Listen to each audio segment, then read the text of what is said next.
Why do we need a new podcast?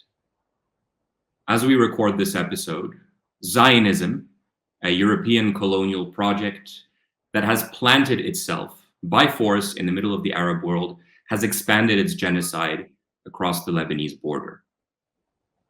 In 24 hours, Israeli airstrikes killed some 500 people, an attack that was justified with the very same language we heard in October last year as the genocide in Gaza started. An attack that saw the monopolist press, the international media, use the same kind of obfuscating language that we saw laying the ground for the extermination of the Palestinian people. The Hezbollah-run health ministry claims.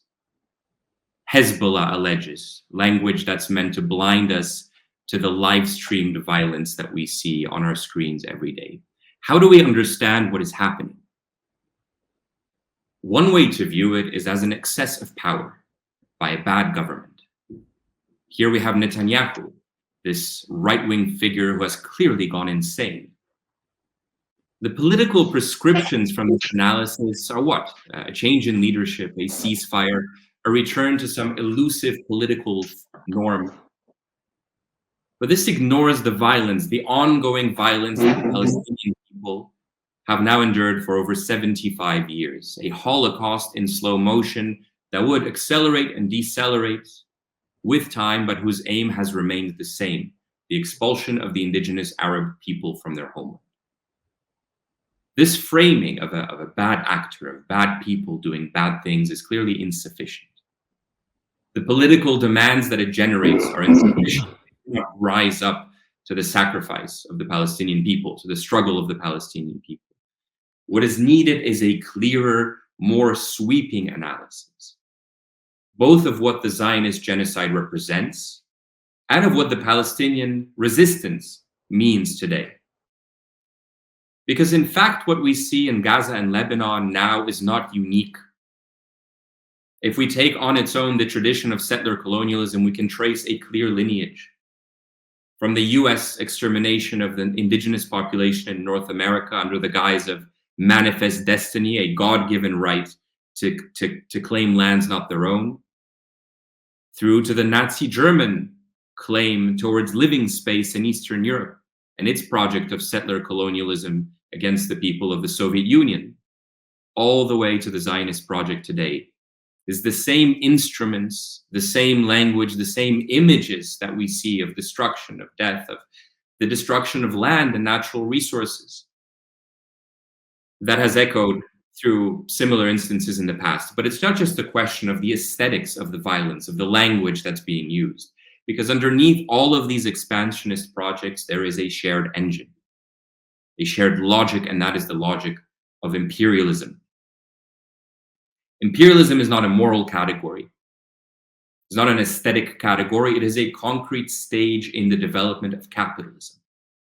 It's a stage in the development of capitalism in which monopoly capital, having come to saturate its national market, having exhausted its capacities for growth, moves abroad in search of profit. This is its imperative, and in the hands of the British, later the United States, Zionism has been its instrument. A tool to ensure that the Arab world would remain divided, weak, and primed for plunder by Western monopolists.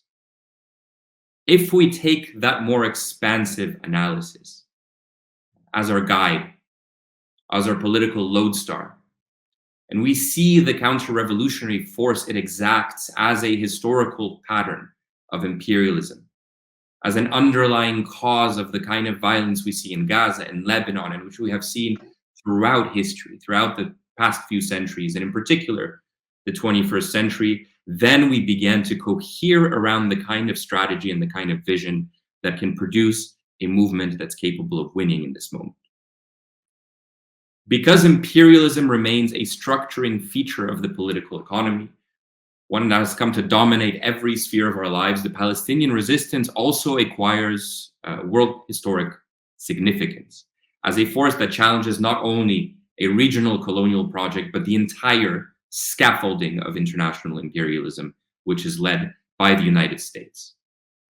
Our contention is that we need a new podcast, not only so we can help shape a common understanding of a common enemy, but also that we can recover the confidence in our own forces that was lost, so that we can fight as Fidel Castro commanded when the Soviet Union was collapsing, a battle of ideas, a battle that preserves the promise of resistance, that preserves the promise of socialism, that preserves the great victories, the history of the great victories of those who came before us against a world that has wanted to erase their legacies for good. Welcome to Red Star, a new podcast about the revolutions and counter-revolutions that have shaped the modern world. Let me introduce my co-hosts, Ammar Alijan and Ziad Faisal, very dear comrades. And let me turn to Ammar with a little question to get us going. Ammar, why is it important to understand, to revisit, and to study the history of the 20th century? Thank you, Pavel, for that wonderful introduction. We are speaking right now at a moment of catastrophe in terms of what's happening in the Middle East, particularly in Gaza, but also Lebanon, and the kinds of wars that we've seen in the last 2 decades all over the Middle East, the sanctions regimes that we've seen against anybody who dares to resist the imperialist order. So what Gaza is showing us is a window into the past, as well as a window into the future. And I'll come back to that in a second. And I think it's very important when we talk about any crisis of this scale, when we're talking about genocide, that we look at the historical conditions that produce such a catastrophe. And you've already kind of outlined some of them. And one of the major things that one has to keep on insisting is that this is not a unique moment. It's not a unique crime. You rightly pointed out that similar genocide happened all across the Americas. That was the first Holocaust of the modern world, starting from the late 15th century, and in a way that continues both in the Western world, in the Americas, but also in the Middle East and elsewhere.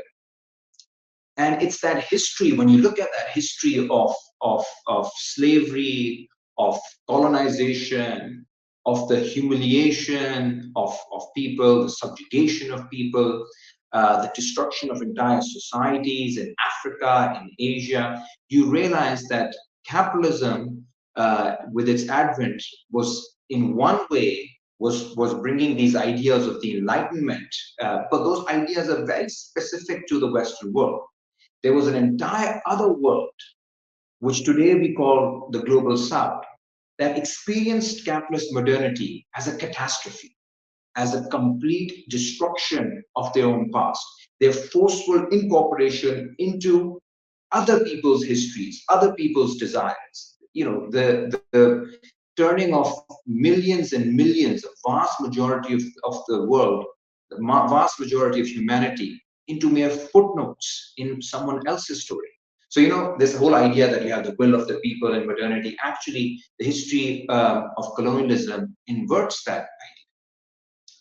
And the greatest challenge facing this order that was built on colonialism, on the destruction of labor and resources of societies, of wars and pillage, the greatest challenge that this system received was the October Revolution in 1917. So the early 20th century is a moment of extreme tragedy with the First World War, but also extreme hope with what happened in October in Russia and later the Soviet Union. And that moment begins, that's the moment where you have the beginning of a new kind of consciousness, not just in Russia, but across the global south. People who were literally outside of history. Hegel would say, these are people outside of history. Many liberal thinkers in the 19th century would say, Indians are not ready for democracy, Africans are not ready for self-government. But look at the history that takes place after October, what spaces become the primary theaters of revolution? It is places like China, Korea, Vietnam, Angola, Cuba, Afghanistan. You have a list of countries that nobody even mentioned, other than as part of these slices of cake that needed to be divided and eaten up by Western powers. And these people, these forgotten people of history, moved onto the stage of history very abruptly, and hence the Western world, which was never ready for this kind of equality, smashed them, trying to wipe them out. And this is the beginning of the counter-revolution that you're talking about, that we'll talk about further in the show. But I think one thing that I would like to mention here is that it is very unfortunate that in this moment of despair, and after the 20th century, entire experience of the 20th century, even today, our intellectual references are all based in the West. So even among Marxists, forget about liberals or conservatives, even Marxists would say, oh, we need to return to Marx, reread Marx in a deeper way, which is all good, you should do that. But I would also like to see the kind of political thought that was produced in Angola, in Afghanistan, in India, in Nepal, in China, in Korea. These are the spaces from which genuine novelty was created. These were not people who were just unthinkingly applying Marxism. These were people who were the most creative thinkers of their time. They were looking at different theories, including Marxism, which they saw as a very powerful tool, but they were innovating with it. These were creative thinkers. So I think one of the aims, at least in my mind, is also to give a political thought of the global South its due. And that is something we will try to explore throughout this show. And I'll have more to say on the counter-revolution that we're facing, but I'd love to hear Ziad's take on this too. I'd just like to just build upon two of the themes that that the two of you mentioned, because Pavel mentioned the aspect of the context that we are speaking in right now, which is the escalating sort of genocidal violence being visited upon Palestine and Lebanon, and then Amar talked about sort of the counter-revolutionary sort of violence that was unleashed initially as a response to the October Revolution, but which in various forms we deal with up to this day. So I think it's very important also to highlight what the costs of defeat at the hands of this counter-revolutionary violence have been, or what they look like. Because I always say that if you want to look at what dystopia looks like, to me dystopia is the 1990s, the early 2000s, where you can see no force capable in material sense and certainly in an ideological sense of standing in the way of untrammeled sort of liberal capitalist Western dominance, right? And this is that wonderful moment that Fukuyama and others celebrated and thought, like, we've done it.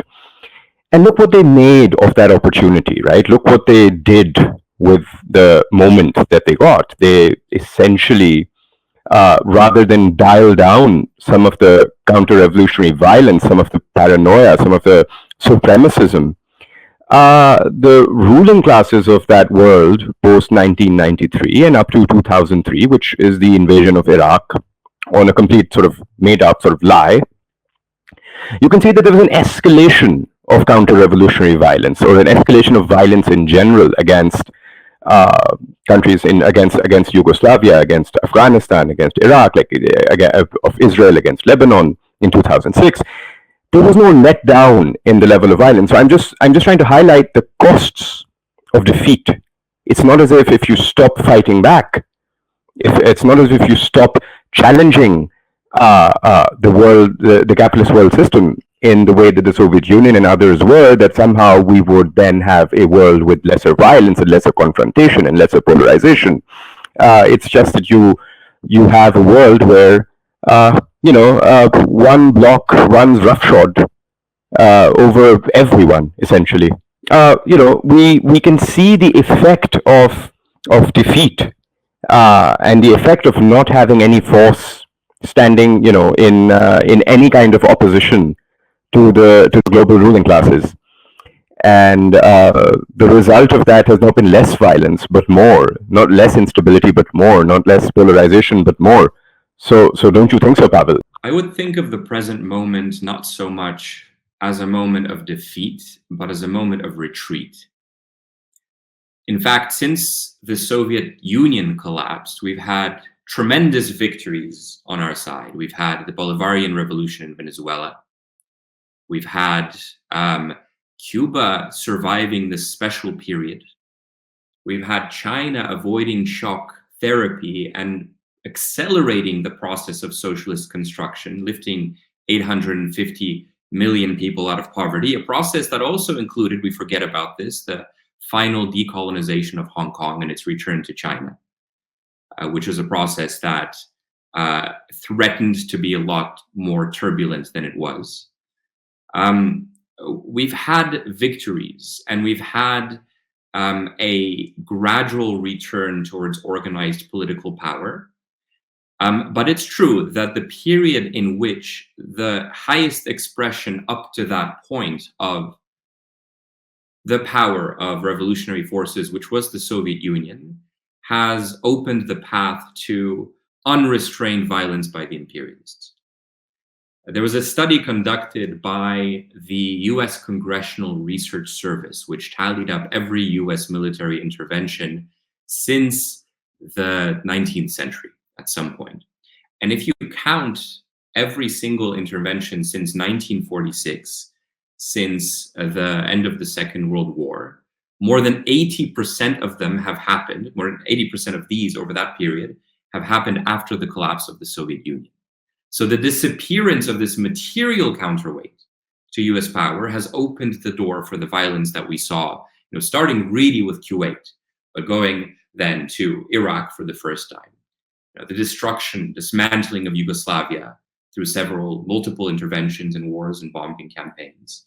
The destruction of Afghanistan, destruction of Iraq, the destruction of Libya, interventions in large parts of the world, the arming of proxy forces, the escalation of militarization in the Pacific, which is now threatening another conflict. So on one hand, we've seen that the weakening of the material basis of revolutionary power has indeed opened the space up for the consolidation of a kind of imperialist hegemony. But on the other hand, we've seen that hegemony overextend itself repeatedly, overextended financially, it's overextended militarily, it's overextended really culturally to a point that many parts of the world are now rejecting US and European cultural domination. So I think we're at a very interesting period, in this Gramscian period in which the old world is dying and the new world not so much cannot be born, but is in its very, very, very first phases of birth. And so what we are seeing, these tectonic shifts, are the birth pangs of that new world.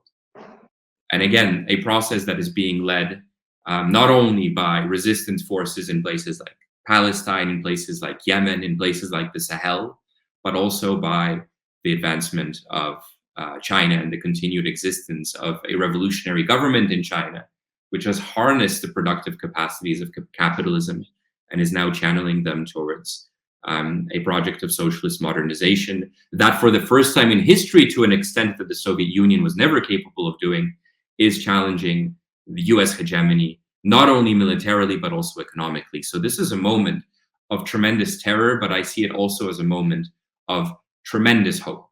No, absolutely agreed, Pavel. I think it's what you said at the end is very interesting in terms of challenging the US, China challenging the US, because that is one of the problems of the tragedies of the 20th century, that all the countries, starting from the Soviet Union, that dared to break out of the Western fold, they faced not just counter-revolution, but literally they faced a siege.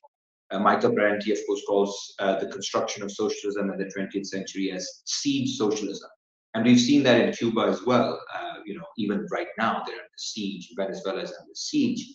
And so much of the criticism of the socialist projects in the 20th century, I feel they miss this very basic point.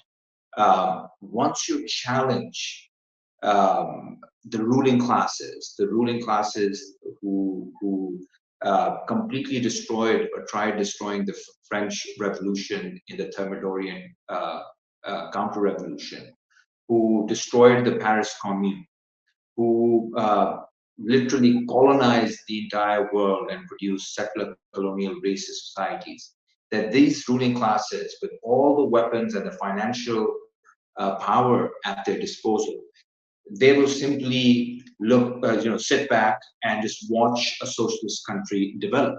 I mean, these are people who, at their very base, I mean, at its base, capitalism, it reduces the workers to the level of the machine, to the level of something that's without life. I mean, dehumanization, debasement of man is part of the entire logic of capital. This is why the early Marxists so fascinated by or troubled by the alienation that human beings feel from each other. Now, if such a system produces its politics, this politics will never be liberal or conservative. When it's at its base, its production process is about the debasement of human beings. And when it gets expressed in political terms, particularly when faced with an opposition, a counter-hegemony that asserts the humanity of those who've been reduced to a dehumanized position, the response is always hysterical. We have to remember the Soviet Union. Right after the revolution, 14 imperialist powers basically invaded the Soviet Union and unleashed the White Terror, which very few people talk about, and then completely tried to strangle a country that was their ally a few months prior to the October Revolution. Similarly, they did the same in China. They did the same with Korea. And we will talk about Korea at some point, but the moment you talk about North Korea, people start laughing because of how weird North Korea is to them. But if you look at the Korean War, which the Communist Party, the Workers' and Peasants' Party was about to win and unify Korea, and if you look at the role of the US in preventing the unification of Korea, a war that killed about 3 to 4 million people and destroyed 65% of Korean infrastructure, then it's not a very funny matter.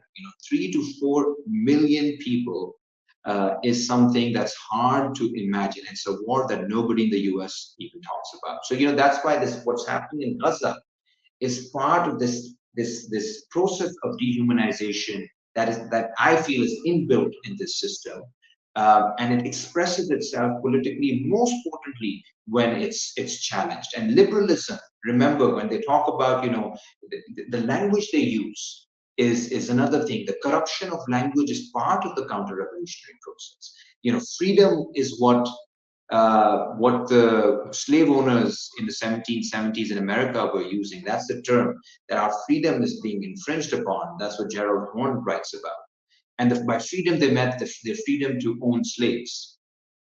Similarly, the freedom that we saw after the Second World War and democracy was actually, the free world was basically a world carved out by the US under the supervision of NATO and IMF and World Bank, in which in almost every decolonized third world country, from the Philippines to Indonesia to Pakistan, where I'm at, and any country they could get a hand on, they promoted, supported, instigated military coups and military regimes. So the entire architecture of the second part of the 20th century is not a battle between communist dictatorships and liberal democracies in the rest of the world.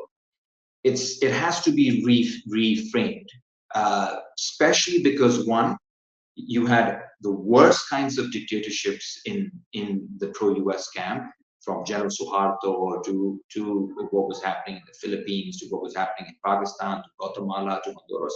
But not only that, the Nazis from Western Europe to collaborators in China and Korea and other parts of Asia and Africa, they were elevated and made part of pro-US government. So actually Nazism it did not end after 45. It was protected by Western powers. So in that sense, one can reframe this entire period as a battle between nations who were exploited, people who were exploited and humiliated for centuries, rising up, and imperialism and fascism combining to defeat them.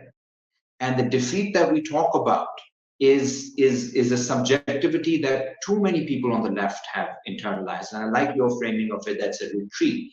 But too many people have internalized it as a defeat, which means that there's a sense of shame within the left about our past. So there's forgetfulness and shame, both two things that counter-revolution does to our memory. So whenever someone talks about the Soviet Union, people are like, oh yeah, too many crimes, Stalin, purges, gulags.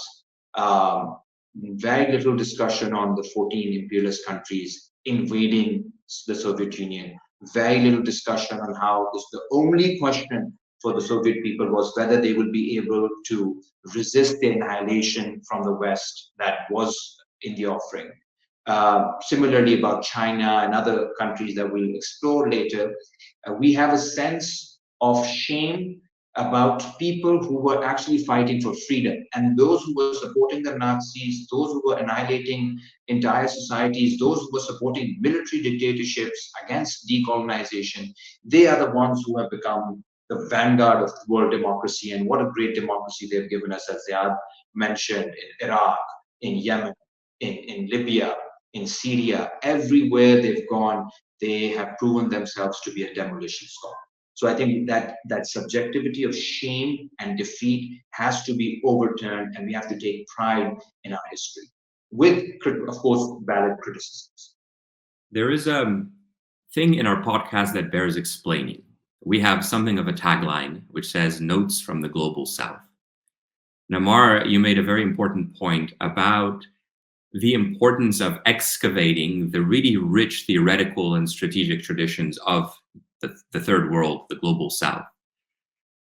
Because in fact, those traditions, the traditions that emerged through processes of struggle that generated structural and fundamental changes in societies, are the most advanced political traditions and theories that we have available to us. And part of the function of the shame that you just described is to deny us access to that knowledge. It's to deny us access both to the analytical tools that help us understand the world, but also to the strategic directions that those movements have taken, which led them towards victories that are inconceivable to many forces on the left today. And so what happened, and you situate this with the October Revolution, I would situate this earlier with the Haitian Revolution, is a shift, a profound shift in the kind of epistemological center of gravity in terms of knowledge production about politics and about movement building, from the north to the south, from the west to the east. Look at Haiti. Haiti was the first successful anti-slave revolt that birthed a Black republic, an idea that was so inconceivable to the world of the colonizers that they're still in a frenzy about it. Look at the rhetoric, the fascist rhetoric about the Haitian people in the context of the US election today. Look at the constant, ceaseless attempts to destabilize the country through military interventions, coups, sanctions, tariffs, and whatnot.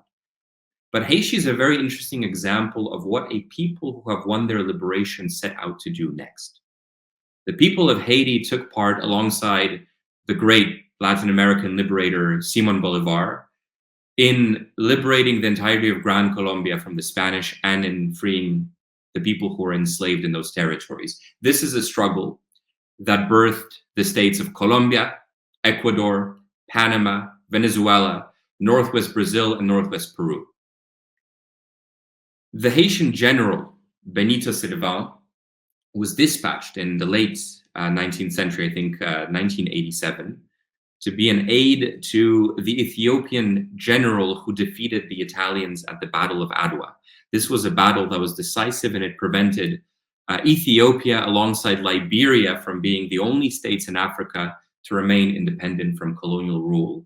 And Benito Servan would represent both Haiti and Ethiopia at the first Pan-African Conference in London in 1900, in which W.E.B. Du Bois took part and many others, and which issued this really prescient call, which said that the exploitation of the colonized world, in particular the exploitation of Africa, would ultimately be fatal to the high ideals of justice, freedom, and culture which Europe purported to represent. Now, what was Nazism but not an example of the fatality to Europe's purported culture of that kind of colonial violence?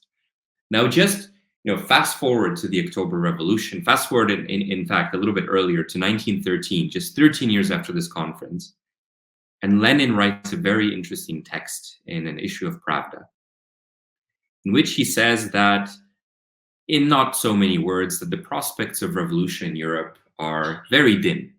The European ruling classes are prepared to go to any level of barbarism, to support any level of reaction to preserve their ruling order. But he says, there is a rising democratic movement in Asia, in China, hundreds of millions of people strong. That, he said, will inevitably succeed, and in succeeding will liberate not only Asia, but also Europe. And so here we have the beginning of a theory that he then developed in his writings on imperialism, but that really became institutionalized in the work of the Communist International, which recognized that as long as Europe can continue to plunder the entirety of humanity for the enrichment of its ruling classes and throw crumbs to its workers to keep them complacent, Europe is not going to be the protagonist in the global struggle. The protagonists are going to be the people who are severing those arteries of imperial extraction, imperial plunder. This is why, as I said at the beginning, the Palestinian resistance is so important, but it's also why every anti-colonial revolutionary project has been a progressive force, precisely because it enabled not only the liberation of its own people, but also advanced the possibility of the liberation of those in the so-called colonial metropoles in Europe, in the United States, and elsewhere. And I think we're seeing the beginnings of that today as the genocide in Gaza escalates, as the regional resistance really builds its strengths. We see the resistance in the global north also begin to organize in a much more serious way than it has in generations. And so that dialectical relationship between resistance in the imperial possessions, in the imperial outposts, in those places that are oppressed, and in the imperial core, is fundamental. Right. I think this was a fantastic summary, Pavel, and I would like to get Ziad in on this as well. And I have just one addition to this decentering of Europe that happens, or the provincializing of Europe that happens in the 20th century. And it's very interesting that after the October Revolution, Lenin is still hoping for a revolution in Europe. Right? He still feels that he has an eye on Asia, but he's also still hopeful that there will be a revolution in Germany or other parts, and that will kind of come to the aid of the struggling Soviet economy. Those revolutions or attempted revolutions do occur, but they fail and are crushed brutally by the ruling classes in Western Europe. And what you see after 1919, 1920, are uprising, anti-colonial uprisings that take place not just in China, but also in India, in Egypt, in Kenya, across the colonial world. So you have the ebbing of the revolutionary fervor, relatively speaking, in Europe, and you have the rise of anti-colonial movements across the colonized world. And what happens throughout the 20th century is that you have a practical decentering of Marxism. So Marxism, which is very much in some ways a European idea in the sense that it was born in Europe, it had a kernel of truth that resonated with anti-colonial movements across the world. And increasingly from the 1920s onwards, whether it's Vietnam, or Korea, or China, or India, the national liberation movements, as they're called now, they start gravitating towards Marx and Marxism. Now, it's very interesting that this is not the Marxism merely of, Capital Volume 1, where the question is one of workers versus the factory bosses. Things are far more complex in these regions. So, for example, you don't have high industrialization, you have large peasant populations, and more than anything, you have an external force that is humiliating and subjugating people. This is the kind of actual historical materialist reality in which people have to think politics, they have to think history, and they have to think of their own path forward. And there is a process of translation that happens, in which Marxism becomes palatable to these anti-colonial movements, and not just palatable, it becomes a guiding force for national liberation movements. So you have these mass parties, such as the Workers' Peasants Party in Korea, or the Chinese Communist Party, or parties in Vietnam, eventually in Cuba, elsewhere, that allow for the becoming global of Marxism. So Marxism becomes global, a truly global, universal phenomenon, once you have victorious revolutions in the global south. So in an interesting manner, Marxism is the only European philosophy that has far less success in Europe, but then becomes extremely popular in the non-European world. And this is also a counter to a lot of our friends who are in post-colonial studies in Asia and Africa, that they say, oh, Marxism does not really represent the aspirations of people of Africa or Asia, and this is not part of our history. The problem is, if you take out Marxism from our history, there's very little history left, at least the good parts of history, because Marxism became very central. It wasn't the Marxism that was being debated necessarily in London or Berlin. It was a Marxism that was mediated through the history of colonialism. And the key mediator in all of this, who bridges the gap between Western Marxism and anti-colonial Marxism, is the figure whom you just mentioned, Lenin, who appears in our podcast behind Ziad's frame. He's the man who actually is, he's the one who innovates in such a way that Marxism becomes a major tool for thinking politics in the colonial world. And the term that Marxist movements, communist movements, national liberation movements from Angola to Cuba use is Marxism-Leninism. Maybe, Ziad, if you can tell us a little bit about this particular history of Marxism-Leninism becoming a central guiding feature of liberation struggles in the 20th century, and what we can learn from it today. Absolutely. I think it's really important, and I hope that in our discussions here in the coming episodes, this is probably going to be a very central theme of our discussions, because you see, there is something of an aberration when the colonial sort of project really kicks off, and the Europe that you mentioned, which was parochial, which was particular, which was limited, then becomes universal.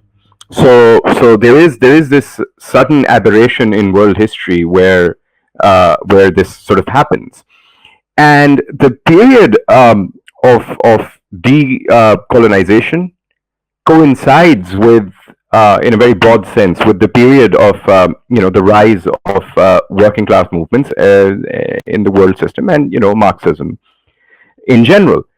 And so Marxism-Leninism in particular is where that mediation that you mentioned seems to happen, right? Because what Marxism-Leninism offers is not just an emphasis on the political economy of capitalism, imperialism, but also, I think, a great emphasis on questions of state power, on questions of organization, and these are very urgent questions for colonized peoples, because one of the most central sort of effects of colonialism, when the colonialists arrive in a certain territory, their first goal is to prevent any organized challenge, which means breaking down political structures and military structures and organizational structures. And so, if you're one of the colonized people, where do you get that back from? Because you cannot simply turn the clock back. You cannot go back to whatever kingdom or empire you had before. And so Marxism, Leninism in particular, the way it arrives for someone like Ho Chi Minh, for someone like the leaders of the Communist Party of China, for someone like Mao, for someone like Deng, for so many others, for Zhou Enlai. It's also, I would say, it provides a very sort of ready-made, modular sort of template for meaningful resistance and organization, because you immediately have not only an emphasis on the question of organization, which comes from Lenin, but also an emphasis on the military question, the economic question, and the general question of state power. So that is one of the emphasis that I find that distinguishes the experience of Marxism in the global South, as we call it today, from the global North, as we call it today. And I feel that there's a lot of friction in this as well between Marxists from the global North and the global South at times in such discussions, simply because the ones perhaps in the global North have not really experienced the specifically what I'm referring to, which is the loss of sovereignty that came with colonialism. And so the regaining of sovereignty was heavily tied in with Marxism-Leninism in the global South. That was the way by which, the road by which this was done. I mean, Ho Chi Minh writes in the road that led me to Leninism. He explains it's every single major liberation struggle, whether they liked it or not. Even if they were at heart, there were some leaders perhaps who were merely what we would call bourgeois nationalists and who had much more limited aims perhaps in their heart. But it's just fascinating that for decades they had to sort of play along with a scheme of resistance and struggle and doing politics, which was essentially Marxist-Leninist, and that has immense consequences in these countries even today.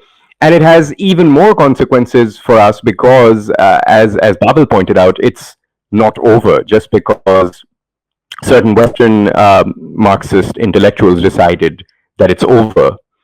It is not, the memo has not been received in Beijing. It has not been received in Hanoi. It has not been received in Pyongyang. It's not been received in Laos. It's not been received in Cuba.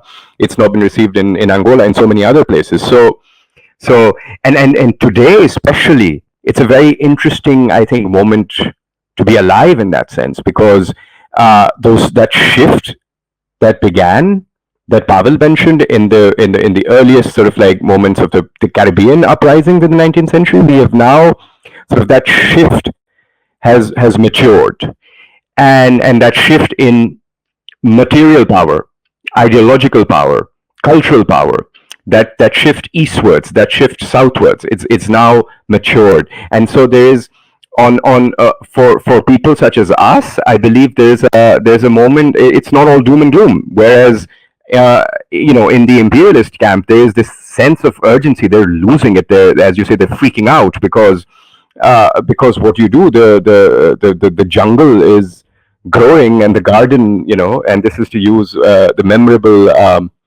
terms in which the EU foreign policy chief put it. He said that that we are a garden. We have to wall ourselves from the jungle. The jungle is growing. The jungle is dynamic. It operates on very different political assumptions, cultural assumptions, and so on and so forth. And the questions raised by Marxism-Leninism remain so relevant in these parts of the world. The questions raised by Marxism in general. I mean, not just in China or Vietnam or the DPRK, but in Sri Lanka, as we saw just recently. So absolutely, it's in that sense, it's not a bad time to be alive, don't you think? That was a fantastic summary of Marxism, Ziad, and showing why it's so relevant for us today, and how it allows the forgotten people of history to become the movers and shakers of history. And this is a living tradition. And one of the things that we must keep insisting, as you rightly pointed out, is that the question of sovereignty has a very different genealogy in our part of the world than it does in the West. Every time we talk about the importance of sovereignty for third world countries, countries that never experienced sovereignty in the 19th and most of the 20th century, that even today are peripheral countries in the world system. The moment you mention it with academics who are trained in the US, they're like, oh, but Agamben, have you read Agamben on sovereignty? I don't want to read Agamben on sovereignty, nor do I care. For us, the question of sovereignty can only be understood if you're reading Mao or Ho Chi Minh or Fidel or Nkrumah or any of the great movements and parties and leaders of the 20th century who were realizing this dream of, of attaining some form of collective sovereignty, because there are all kinds of problems with state power, but it's worse not to have a state. As we're learning in Libya and Syria and Yemen, if you destroy the state capacity, uh, the kinds of destruction that falls upon a people, the annihilation, which we've experienced since the 16th century, when our states one by one were annihilated. It wasn't just the states that were annihilated; it was also the people. So this idea that if a state will go away, immediately it will be experienced as some kind of an anarchist emancipation and liberation.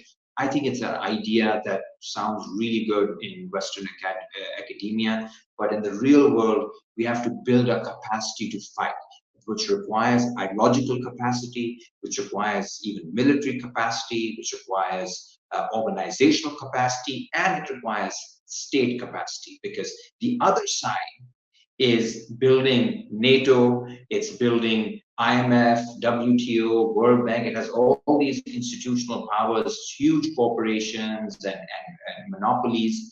Whereas for us, they have this entire NGO network which says, okay, you only talk about, how can you improve family relations in this village, in this part of Kenya or Pakistan or any other part. Whereas the big questions, the questions of the IMF and World Bank and foreign policy, leave it to the big boys who are, stationed in New York or Brussels or London.